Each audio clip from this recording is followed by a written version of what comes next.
This bulletin proudly brought to you in association with Alex Campbell's Menswear.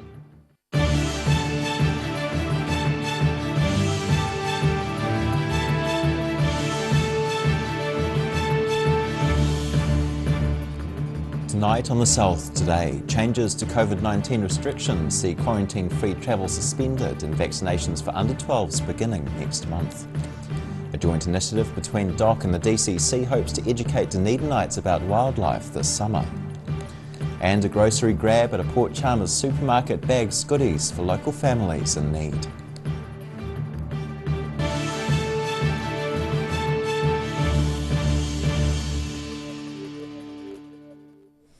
Tēnā koutou katoa, kia ora, I'm Simon Anderson. As the Omicron variant of COVID-19 rapidly spreads around the world, the New Zealand government has introduced a raft of measures to try and slow it down here. Quarantine-free travel has been grounded, the gap for booster jabs has been shortened, and the vaccination schedule for under 12-year-olds has been announced. Just as international travel was getting off the ground again, it's been grounded. Air New Zealand is slashing back its Trans-Tasman schedule following the government's decision to push out the phased reopening of our borders until the end of February.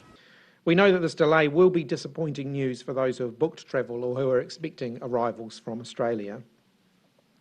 But with the march of Omicron and New South Wales now expecting to be recording 25,000 cases a day by the end of January, opening the border in mid-January, as planned, simply presents too high a risk at this point. Air New Zealand has cancelled quarantine-free flights from Australia to New Zealand from the 17th of January to the 28th of February next year. There will be limited international flights linked to MIQ spots. Meanwhile, MedSafe has approved the vaccination of 5 to 11-year-olds. Southern DHB COVID-19 vaccine rollout incident controller Carl Metzler says they're keen to get youth vaccinations underway as soon as possible. Good robust plans. I think we're trying to target some of those 5 to 11s during the holidays and avoid the back to school rush and chaos that goes with that. Another change announced yesterday was reducing the gap needed to receive a booster shot from 6 months to 4. However, the shortened requirement doesn't come in until January, causing frustration at some pharmacies as people tried to get a booster early. In Dunedin, the South Today. The couple who left Auckland's COVID-19 lockdown in September are paying the price. Equestrian William Willis and lawyer Hannah Rawnsley were sentenced in the Papakura District Court yesterday. On September the 9th, the pair used their essential worker status to travel from Auckland to Hamilton before flying down to Queenstown. Their actions were condemned by Judge Bruce Davidson, who ordered Willis to pay a fine of $750. He granted Rawnsley a discharge without conviction and ordered Rawnsley to give $500 to a charity working with vulnerable people. There's been some criticism the sentence was too light, but Judge Davidson said the pillorying the pair received in the media and online was worse than any court outcome. The pair were charged with failing to comply with a COVID-19 health order, carrying a maximum sentence of up to 6 months in prison and a $4,000 fine. The Department of Conservation and Dunedin City Council are teaming up to help educate the public this summer. Beach rangers will be patrolling beaches and chatting with people about a range of issues, including how best to interact with frisky sea lions. Surfers at St Clair Beach this morning had first-hand experience of being in the water with playful sea lions. Dunedin teacher and surfer Kat Khan was surfing this week when she came to the attention of one of the beach's friendly locals. Usually if I catch a wave, it catches a wave with me and engages, and then it thinks it's all on, and then it starts following me. And the other day it started nibbling at my fingers when I was paddling, and so I just started screaming pretty much. Khan says she knew the sea lion was playing, but she's heard other surfers have had wetsuits bitten, leaving sea lions slobber on them. The Department of Conservation and Dunedin City Council are again operating their Summer Beach Ranger program. New Ranger Brogan Hancock says it's their job to give people the best strategies to interact with wildlife. People in general are aware that we've got sea lions around, and everyone's sort of heard stories of sea lions.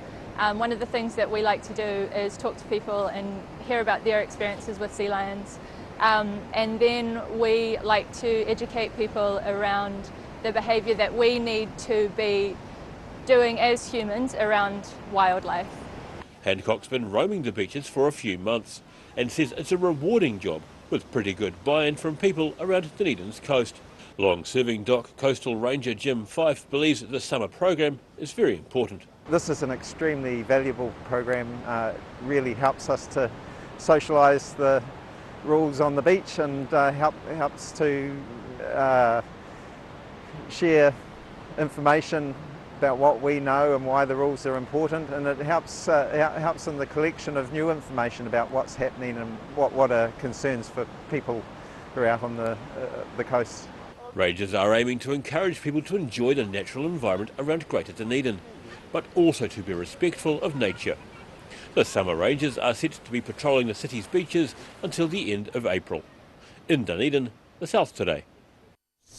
An Alexandra teenager is enjoying being back on the farm after claiming her first senior wool handling title. 16-year-old Charis Morel has been around sheep and shearing since she was a toddler. Her father Dion is a former shearing champion and world record holder, while sister Pagan is also a world champion wool handler. Charis is now marking her own mark in the event after claiming her first senior title at the Corriedale Wool Handling Championships in Christchurch. The reason I started was because we wanted to do a Swiss team for the World Champs when it was in New Zealand, and we decided that me and my mum should do it, so we had to do some really quick training so that I could do it, which we really only had like a year, I'm pretty sure. She admits the nerves were high after stepping up from the junior ranks, competing against a few co-workers and other wool handlers she looked up to in the seniors. Rushing around the supermarket is common at this time of year, but a couple of speedy shoppers have put their skills to the test. A special grocery grab was held at the Port Chalmers 4 Square with two real estate workers grabbing an impressive haul. Scanning through the final tally, this Christmas shopping trolley full of goodies coming in at more than $1,000. That was the total cost of two shoppers' frenzied efforts at the Port Chalmers 4 Square yesterday. These Ray White employees were tasked with racing around the supermarket, filling up a trolley with an assortment of goods, which have been donated to Anglican Family Care. With COVID this year as well, families actually need a lot of support, and the food banks were quite empty towards the end of the year. So we want to help some families in need this year. The pair managed to ring up $500 worth of tasty treats and necessities in their first 90-second run, going back for a top-up shop to tick off their shopping list. Their efforts were commentated via the in-store speaker system, with everything collected to be distributed to those in need. We'll absolutely go to people that require that little bit of extra help during what can be a difficult time of the year for families, particularly as we've just gone through, another lockdown. We've noticed that the need is actually more intense this year than ever. The final step is to deliver all the items to local families before Christmas Day. In Dunedin, the South Today. Air whaakanei still to come on the South Today. An Otago open fire ban is imminent, and the Christchurch City Council aims to ease rough sleeping. See you soon.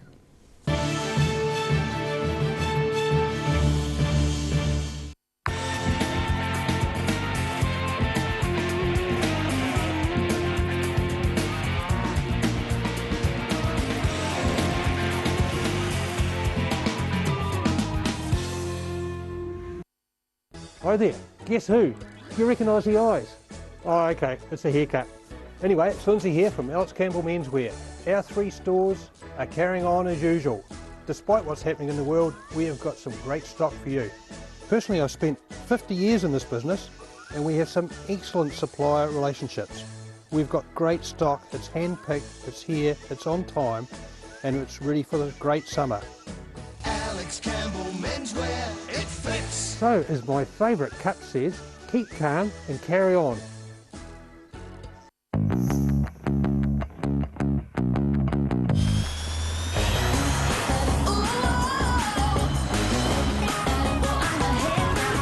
Spark your joy with jazz, the next generation from Honda.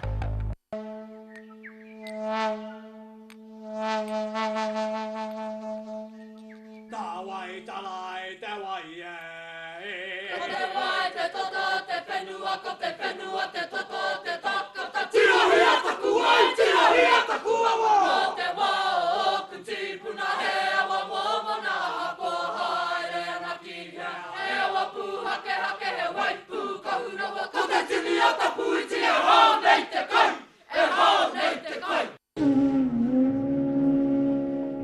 Every day the team at Gillian's supports grieving families at their time of need, from answering your questions to organising a farewell that reflects the wishes of your loved one. We can help.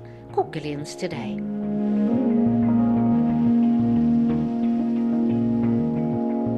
If you're at risk of developing melanoma skin cancer, you owe it to yourself to have a mole map. Mole map is coming to your area. Phone today to make an appointment. It could save your life.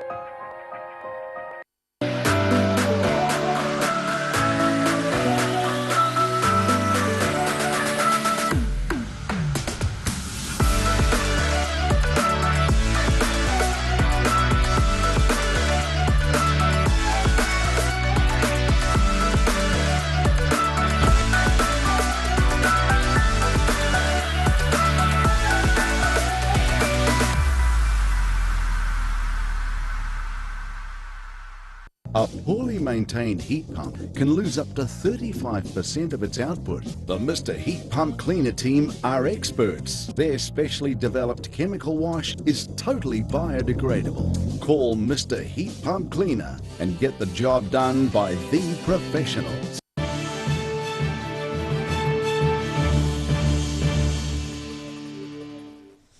Namaino, welcome back.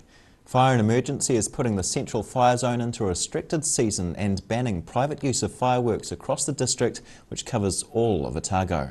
The area is moving to a restricted fire season beginning this evening. It was previously in an open fire season. A restricted season means a permit is required to light an open air fire. No end date has been confirmed for the ban on fireworks in Otago. After more than 50 years looking at people's heads, Oamaru hairdresser is finally putting away the scissors. Ali Brosnan has been styling and snipping the hair of Oamaru residents for years, even spanning across family generations. Putting the finishing touches on his final haircut. For the past 52 years, Ali Brosnan has been trimming and shaving the hair of Oamaru residents. And across his half a century in the job, Brosnan's used his well-practiced barber skills to cut the hair of several generations of local families. It's been a lot of family business, like a lot of it's been second, third, fourth generations of, because I've been around that long, you know, sort of, you don't think they're that old, but obviously you are, right? The 68-year-old always wanted to be his own boss. He started Ali Brosnan Family Hair Care in the 70s, selling his barbershop to Vivo 4 years ago. Brosnan gave his first haircut as a 17-year-old to Laurie Campbell, fittingly scheduling his final cut with Laurie's grandson. Oh, I reckon it's awesome. It's just an awesome story. You know, it's probably not very often that something like this is able to happen, especially for Ali. You know, it's all about Ali, really. Just a cool way to finish your career. Brosnan plans to keep himself busy away from the scissors as the chairman of Oamaru Licensing Trust and a bit more time for golf. In Oamaru, the South today. A working group has been formed in Christchurch to combat the problem of rough sleeping and antisocial behaviour from some beggars in the central city. The council has joined with other agencies to set up an inner-city action group to understand the issue of vagrancy and develop long-term solutions. The recent warm weather and the lead up to the festive season has seen a rise in the number of beggars and rough sleepers on the streets of Christchurch. Central City Manager Paul Lonsdale is part of an action group and says rough sleepers are those that have homes but choose to sleep on the street. They want money, often, and it's not for going towards food, it's for going towards, often, drug and alcohol to feed their addictions, which exacerbates their mental health issues. He says the number of truly homeless people in Christchurch has dropped significantly over the last few years. We see our role as to help the homeless, but we've got to define the word homeless. We only have less than 10 people that are truly homeless in the city. A year or two back, we had probably about 250. And since the Homes First program came in, the government instituted has certainly helped a lot. Long-time streetie Mikey agrees. He recently benefited from the government's Housing First program. Yeah, I used to be homeless and sleep on Colombo Street and different places. Housing First managed to get me accommodation over in Dallington. Mikey says he doesn't ask for money, but will accept it if offered. However, he admits there's an element that do play on the kindness of others. Some of them put a homeless sign out and they're not even homeless. Yeah. That's why I won't put a homeless sign out, because I'm not homeless. Some Central City retailers have come up with innovative ways to deter rough sleepers from their doorways. Lonsdale is cautioning people not to get caught up in the festive spirit this season and to donate to local charity rather than beggars. In Christchurch, the South Today. You might need to get in quick to ensure you get your strawberries for the Christmas table. Wet and hot weather earlier in the month has decimated strawberry crops in the North Island, meaning there could be shortage for Christmas. A spokesman for the berry industry says it's devastating for growers as it's the busiest time of year. Most outdoor strawberry growers have large crops ready for Christmas, meaning some have lost 60 to 70% of their crop. The shortage is expected to raise strawberry prices. After the break on the South Today, we continue our Look Back series very close in the rear view now with October, and we look forward to the weather leading into Christmas. Hea koko ake nei.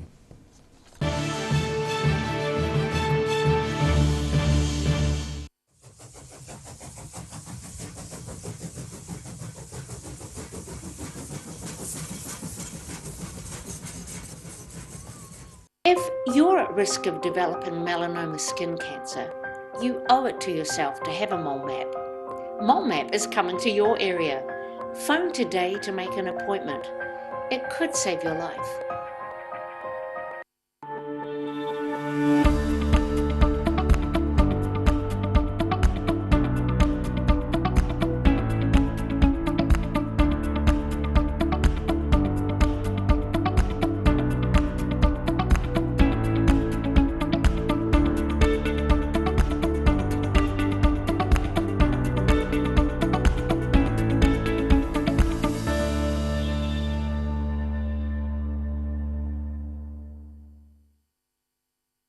Livingwell Disability Resource Centre, a not-for-profit charitable organisation and your one-stop shop for information and resources to help you retain independence. We offer a wide range of assistive products from jar openers to mobility scooters and provide assessments for Total Mobility, the half-price taxi scheme. Come and see the friendly team. You'll find us on the corner of George and Bath Streets, ground floor of Burns House.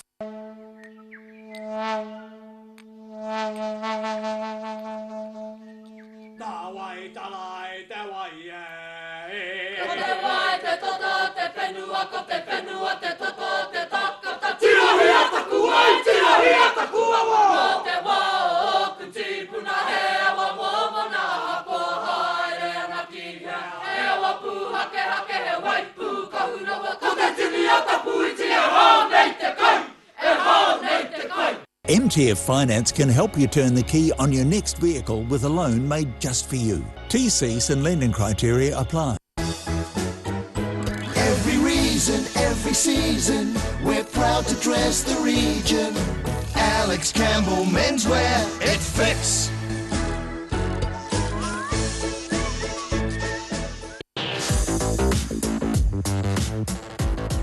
Hi, I'm Eden Carson from the Otago Sparks, and we'd love to see all your support down here at the Uni Oval this summer.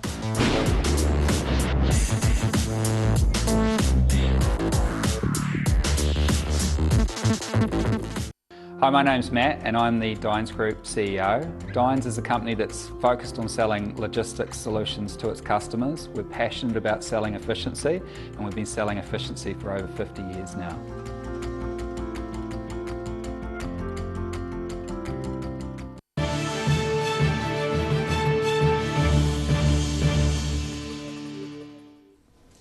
Hoki mai noa. In the days leading up to Christmas, we've been looking back month by month at some of the news events that shaped 2021. October saw various milestones achieved by environmental projects around the south, and a major nationwide vaccination push was organised for what was billed as Super Saturday. There was a concerted push to get most of the country vaccinated in October. A telethon-style nationwide event called Super Saturday saw nearly 10,000 doses of the Pfizer COVID-19 vaccine administered in the south. It's great to see so many people down here today, and I think it shows that people want to get vaccinated. Sometimes they just haven't had the time. And in Queenstown and Wanaka, just over 2,000 people received vaccinations over the big weekend. The Pomahaka River catchment in Southland was replanted in native trees. Those involved in the project got together during the month to celebrate reaching halfway in the 2-year project. The team have already planted 100,000 trees. I'm not sure of any other small crews that have achieved so much, so the team's done really well across a range of different projects, so public, private, community groups, iwi. It's been a massive winter. A crowd of around 300 people turned out in central Otago for the official opening of a new pathway alongside Lake Wanaka. Bird lovers were amongst those checking out the new path and impressed with the care taken by contractors to avoid disturbing the native grebes nesting along the shoreline. We were a bit worried that it affects the grebes, but overall we are quite happy with how it went. And Dan and his whole team, they were very considerate of the grebes and us. And some motorists were asked to be patient while sheep were being mustered around the region, including along this road near Omarama. The mob of about 5,000 sheep were on the road in their annual trek to the shearing sheds. And now recapping tonight's top stories on the South today. Changes to COVID-19 restrictions see quarantine-free travel suspended and vaccinations for under 12s beginning mid-next month. A joint initiative between DOC and the DCC hopes to educate Dunedinites about wildlife this summer. And a special charity grocery grab at a Port Chalmers supermarket bags goodies for local families in need.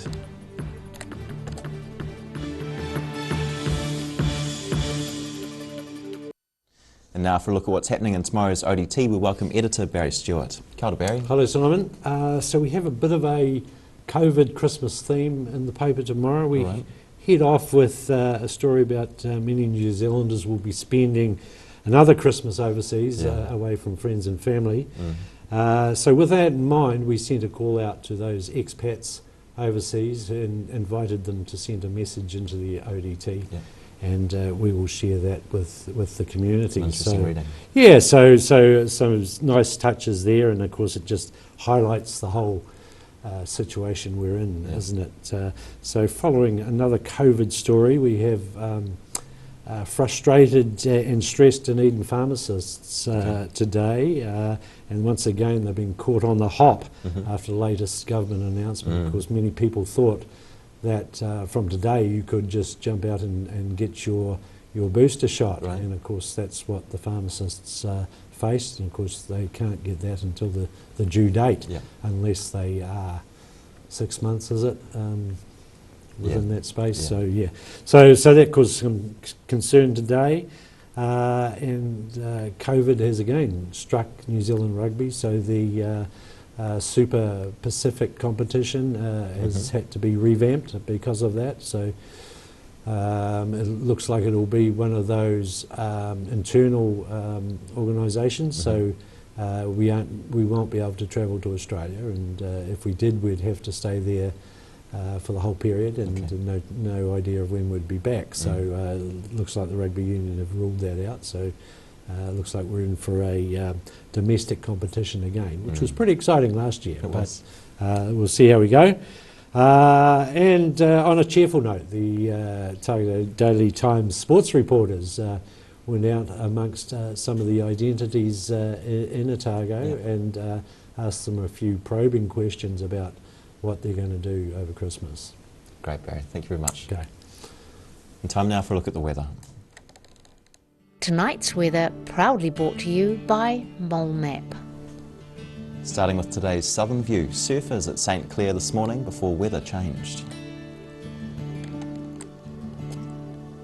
Looking at the situation, the cool southwesterly airflow eases tomorrow and Friday as a large anticyclone builds in the Tasman Sea. Looking forward to the big day, perhaps a little early. You can get the barbie ready, it's looking fine. While cool southerlies and rain may bookend Saturday on the 24th and 26th, Christmas itself should be pleasant with high cloud and freshening northeast breezes. Heading to the northwest of the island, light showers on 18 or 19 degrees. Sunny in the northeast though, Nelson on 24, Blenheim on 27. And Canterbury sees some respite after today's highs. Partial cloud over all three centres on 19 or 20 degrees. Some brief showers possible in Ashburton. It's a bit wet and windy down south though. Moderate southwesterlies and a few showers accompanying 17 degrees. In central, it's the same news for Tiano. Southwesterlies showers and 17 degrees, but it's fine everywhere else. Just some light winds on 23 or 24. Further north, those inland towns are mostly fine here too, with light winds on 23 and 24 degrees. Some cloud and perhaps some late showers on the coast on 20 and 21. In Dunedin, some weather to put up with before Christmas. Showers tonight with colder southerly winds developing on 11 degrees. That continues tomorrow and Friday as winds 10 west to southwest. The wind and rain decreasing as Santa nears. 17 and 10 tomorrow, 16 and 10 on Friday. And in Invercargill, you've got a mostly fine lead up to the 25th. Showers clear tonight on 10 degrees.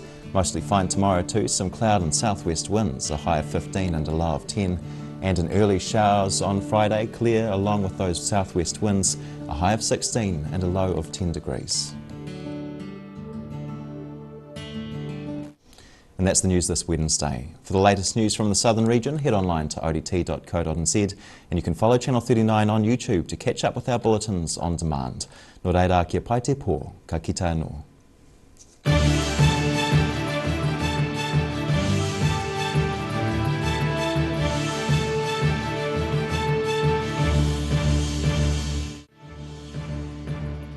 This bulletin proudly brought to you in association with Alex Campbell's Menswear. Public interest journalism funded through New Zealand On Air.